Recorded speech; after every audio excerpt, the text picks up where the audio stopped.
Banalata express, এটার মধ্যে কি হইলো আবার? এটা হুজুরে এত বিরোধিতা করছে, তাতে কাজেই ফলটা তো আরো উল্টা হইতেছে। আরো বেশি দেখবো, ওই বেটার সিনেমা আরো বেশি লাভবান হইব। আপনি পাইলে আরো উন্নত মানের সিনেমা বানান না, এটা মার খেয়ে যাবো। আপনারা বানান না, আপনারা তো বলে দিয়েছেন সিনেমা হারাম, নাটক হারাম, গান হারাম। রুমিন ফারহানা তো আগে থেকে উনি স্বতন্ত্রভাবে নিজে আওয়ামী লীগ থাকতেও ইনি কিন্তু বিভিন্ন ইস্যু নিয়ে প্রতিবাদ করেন। এটা রুমিন ফারহানার একটা রাজনৈতিক স্ট্যান্ড, ওনার একটা পলিটিক্যাল সাইড আছে। উনি বিএনপি থেকে বেরিয়ে গিয়ে উনি এখন নিজে তো একটা রাজনীতি করছেন। তো আমার কথা হলো, আমাদের আলেমরা, বাঘা বাঘা আলেমরা নির্বাচনেও তো রুমিন ফারহানার সাথে হেরে গেলেন। মুমতাজুল মুহাদ্দিসিন আরো কি কি যেন আছে, ওনারা হেরে গেলেন, পুরা নির্বাচনে হেরে গেলেন। এখানে তো রুমিন ফারহানার সাথে হেরে গেলেন। ওনারা নারীদেরকে অবজ্ঞা করেন, নারীদের মানে যাচ্ছে তাই তুচ্ছ তাচ্ছিল্য, কিন্তু জনগণ কিন্তু রুমিন ফারহানারে চাইছে। বাস্তবতার কথা বলছি।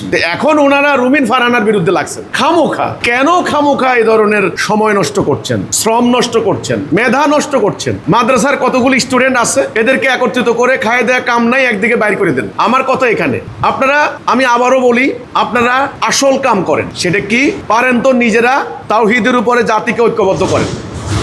1, 2 জান মাল দিয়ে নিতে পারবেন না, দিতে হবে।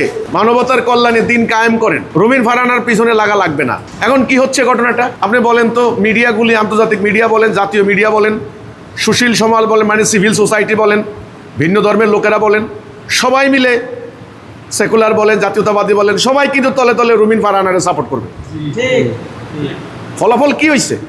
এখন ভালো হয়েছে। ওই কি, আমিও তো এই ছবির নাম জানতাম না, বনলতা এক্সপ্রেস কি জিনিস। তা আমার মতো এরকম কত মানুষ এখন বলছে কি রে বনলতা কি আবার, বনলতা এক্সপ্রেস, এটার মধ্যে কি হইলো আবার? এটা হুজুরে এত বিরোধিতা করছে, তাতে কাজেই ফলটা তো আরো উল্টা হইতেছে। আরো বেশি দেখবো, ওই বেটার সিনেমা আরো বেশি লাভবান হইব। তো আমার কত হলো ভাই, আলেমদের উচিত হলো কি যথাযথ কর্মসূচি নেওয়া, সময় নষ্ট না করা, শ্রম নষ্ট না করা, মেধা খরচ না করা। আর যদি রাজনৈতিক কোনো উদ্দেশ্য হয়, তাহলে আমার আর এখানে আর কিছু বলার নেই।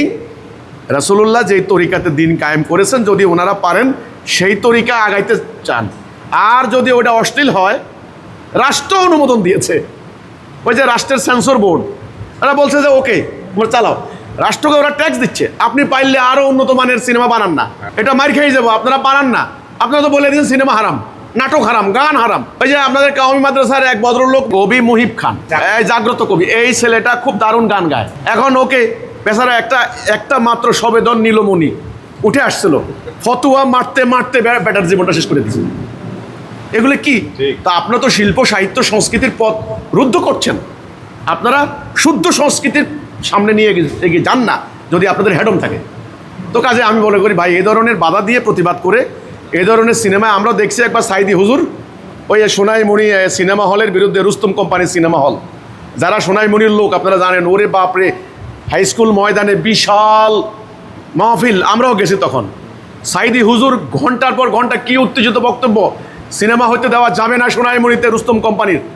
অথচ তিনি যখন ওয়াজ করেন তখন ঢাকায় কিন্তু বড় বড় সিনেমা হল চলে। তো ভাই, এগুলি আসলে কি উদ্দেশ্য আমি জানি না। আমি মনে করি এগুলি সঠিক তরিকা নয়, সঠিক প্রক্রিয়া নয়, সঠিক কর্মসূচি নয়। জাতিকে সঠিক পথে পরিচালিত করা এখন আলেমদের মূল উচিত আমি মনে করি।